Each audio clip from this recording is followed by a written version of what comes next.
రాష్ట్రంలో గత వారం రోజులుగా 10 రోజులుగా జరుగుతున్న పరిణామాలు అందరూ చూస్తూనే ఉంటారు. రాష్ట్రంలో మత ఘర్షణలకి గతంలో హైదరాబాద్ లో ఎలాగైతే మత ఘర్షణలు చెలరేగాయో అటువంటి మత ఘర్షణలు చేయడానికి పెద్ద ఎత్తున కుట్రలు చేస్తా ఉన్నారు. ఆ కుట్రలో భాగంగా ఈ హే రామ హే రావణ అనే మాటలు, ఈ హే రామ హే రావణ అన్నవాడు విచ్చలవిడిగా నోటికొచ్చినట్టు ఎవరిని పడితే వాళ్ళు మాట్లాడుతూ ఉంటే ఈ కట్ పీస్ సూట్ గాడు, అది సూటో తెలీదు, టైయో తెలీదు, అర టై అర సూట్ వేసుకున్నవాడు ఒకడు బయలుదేరాడు, జాడా శ్రావణ్ అని చెప్పి. ఈ కట్ పీస్ సూట్ గాడు వీడు మాట్లాడుతున్నది ఏంటి ఈ రోజు దాకా? అసలు ఏలూరులో సభ ఎందుకు పెట్టారు? ఏలూరులో ఆ సభ పెట్టిన తర్వాత ఆ సభ యొక్క సారాంశం ఏమవ్వాలా? సాధారణంగా క్రైస్తవులకో, దళిత క్రైస్తవులకో, దళితులకో వారి క్షేమార్థం, వారి గురించి వారికి ఉపయోగపడేటువంటి అంశాల మీద ప్రసంగాలు సాగాలి. ఆ ప్రసంగాలు ఎంతసేపు పవన్ కళ్యాణ్ గారిని, చంద్రబాబు నాయుడు గారిని విడదీసేద్దామనే ప్రసంగాలే తప్ప పవన్ కళ్యాణ్ గారిని దూషించడమే పనిగా పెట్టుకునే ప్రసంగాలు తప్ప అందులో ఎక్కడా కూడా ఒక క్రైస్తవుడికి కానీ, ఒక దళిత క్రైస్తవుడికి కానీ, ఒక దళితులకు కానీ ఉపయోగపడే అంశం ఒకటైనా ఉందా అని చెప్పి నేను ఈ హాఫ్ కట్ పీస్ సూట్ గాని అడుగుతా ఉన్నాను. ఈ హాఫ్ కట్ పీస్ సూటు ఒక లైన్ మ్యాన్గా తండ్రి ఉన్నటువంటి వ్యక్తి పోయిన ఎలక్షన్లో జగన్ ఓడించడానికి 25 కోట్లు ఖర్చు పెట్టారని చెప్తా ఉన్నాడు. ఈ 25 కోట్లు ఎక్కడి నుంచి వచ్చాయి అని అడిగితే అతను పవన్ కళ్యాణ్ గారికి డబ్బులు ఎందుకు వచ్చాయి, 100 రోజులు అంటే హీరో ఎవరన్నా 100 రోజులు షూటింగ్లో పాల్గొంటాడు ఎక్కడన్నా హీరో? మహా అయితే 15 రోజులు 20 రోజులు అందులో పవన్ కళ్యాణ్ గారి లాంటి హీరో 30 రోజులు ఉంటాయి. మిగిలిన పాటలన్నీ షూట్ చేసుకుని ఇలాంటి సింగిల్ టేక్లో షార్ట్ ఓకే చేసే ఏకైక హీరో పవన్ కళ్యాణ్ గారు. అటువంటి హీరోతోటి తక్కువ టైం స్పెండ్ చేసి పెట్టుకుంటారు షూటింగ్లో ఎవరన్నా సరే. అది కూడా తెలీదు. ఆయన ఇన్కమ్ ట్యాక్స్ లెక్కలు కూడా చెప్పేస్తా ఉన్నాడు. ఇటువంటి హాఫ్ కట్ పీసులు అందరినీ కూడా తాడేపల్లి పెంచి పోషిస్తూ ఉంది. వెనకాల రావణ వెనకాలన్నా అవ్వచ్చు, ఇతర వెనకాలన్నా అవ్వచ్చు. తాడేపల్లి మొన్నే తెలుస్తుంది కదా, హాయ్ రామ హాయ్ రావణ కొత్త మాటలు వినపడతా ఉన్నాయి ఇతర నోట్లో. నేను చెప్తా ఉన్నాను, రాజ్యాలు కోసం రక్తపాతాలు జరిగిన రోజులు చూసాం, సైన్యం వెళ్ళి దెబ్బలాడుకోవడం చూసాం. అలాగే రాజ్యాల కోసం ప్రజలను మనం చేసుకుని ఓట్లు వేయించుకుని నెగ్గించి రాజ్యాలు చూసాం. అంతేగాని మతాల మధ్యన చిచ్చు పెట్టి, మతాలకి కులాలకి చిచ్చు పెట్టి ఈ యొక్క రాజకీయం మొట్టమొదటిసారిగా ఈ రాష్ట్రంలో ఇప్పుడే చూస్తా ఉన్నాం. క్రైస్తవులందరూ కూడా, నేను నా మిత్ర క్రైస్తవులు చాలామంది నాతో మాట్లాడుతూ చెప్తా ఉన్నారు, మేము మా మా జాతిని మేము ఒక ప్రేమ స్వరూపమైనటువంటి యేసు ప్రభు దాంట్లో మేము ఉంటే మమ్మల్ని ఇటువంటి రొచ్చులోకి లాగి ప్రయత్నం ఎందుకు చేస్తున్నారు వీళ్ళంతా కలిసి? దయచేసి వీటికి మిగిలినటువంటి ఎవరో కలగ చేసుకోండి, మీరందరూ కలగ చేసుకుని సరిగ్గా జవాబు చెప్పండి వాళ్ళకి.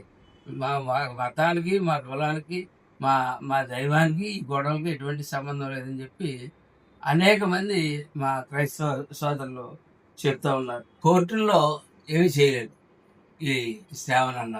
లాయర్కి తక్కువ, బెయిల్కి ఎక్కువ. ఒక బెయిల్ కూడా ఒకటి తెచ్చి స్థాయిన్న లాయర్గా వీళ్ళంతా కలిసి వెనకాల ఉన్నటువంటి ఎవరైతే తాడేపల్లి ఉన్నదో ఖాళీగా ఉన్న జగన్మోహన్ రెడ్డి అంటే బ్యాచ్ ఏదైతే ఉందో ఆ బ్యాచ్ చేస్తున్నటువంటి పనులు అని చెప్పి ప్రజలు చాలా ఈజీగా కనపడుతున్నారు.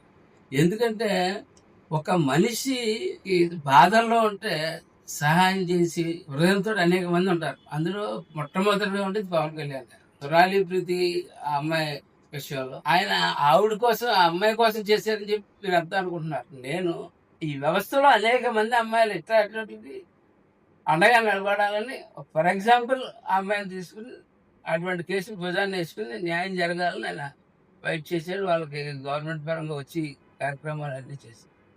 అటువంటి ఆమె మనం మోసం చేస్తే తిరిగి వాళ్ళకి డబ్బులు కమ్ముడిపోయి ఆవిడ మోసం చేస్తే ఇది ఒకటి బాగా జాగ్రత్త గమనించాలి. రేపు పొద్దుట ఎవరన్నా దయతో ఎవరికన్నా సాయం చేద్దామని ఒక అడుగు ముందుకు వేయాలనుకున్న వాళ్ళకి వాళ్ళ పరిస్థితి ఏంటి అంటే, మీరు డబ్బుతోటి అంత బాధలో ఉన్న ఆ తల్లిని తోటి మాట్లాడించి డబ్బుతో కొట్టించి భయపెట్టో ఆవిడతోటి పవన్ కళ్యాణ్ గారి మీద కేసు పెట్టించి అంటే అది దోషి. అసలు పవన్ కళ్యాణ్ గారు అప్పుడైనా పరిపాలనలో ఉన్నారా, ఏమైనా ఉన్నారా? ఆయన ఏ రకంగా దోషి అవుతాడు? ఆయన సహాయం చేసేవాడు దోషి అవుతాడా? అండగా నిలబడ్డవాడు దోషి అవుతాడా? ఆ? అది చాలా ఆశ్చర్యంగా ఉంది. ఇది ఎగ్జాంపుల్ ఇది ఎలా అవుతుందంటే, ఇది రేపు పొద్దుట ఎవరికైనా సహాయం చేయాలన్నా, ఎవరికైనా అండగా ఉండాలన్నా రేపు ఒక రకమైన భయం. అంటే ఇలా సహాయం చేస్తే, అండగా ఉంటే మన మీద రేపు పొద్దున ఆల్తోటి కేసులు పెట్టిస్తారా అనేటువంటి ఒక రకమైన భయాన్ని ప్రజల్లో తయారు చేస్తూ ఉన్నారు. నేను ప్రజలకు ఒకటే అన్వయించుకుంటా ఉన్నాను. మీరు గత 5 సంవత్సరాల పరిపాలన చూశారు.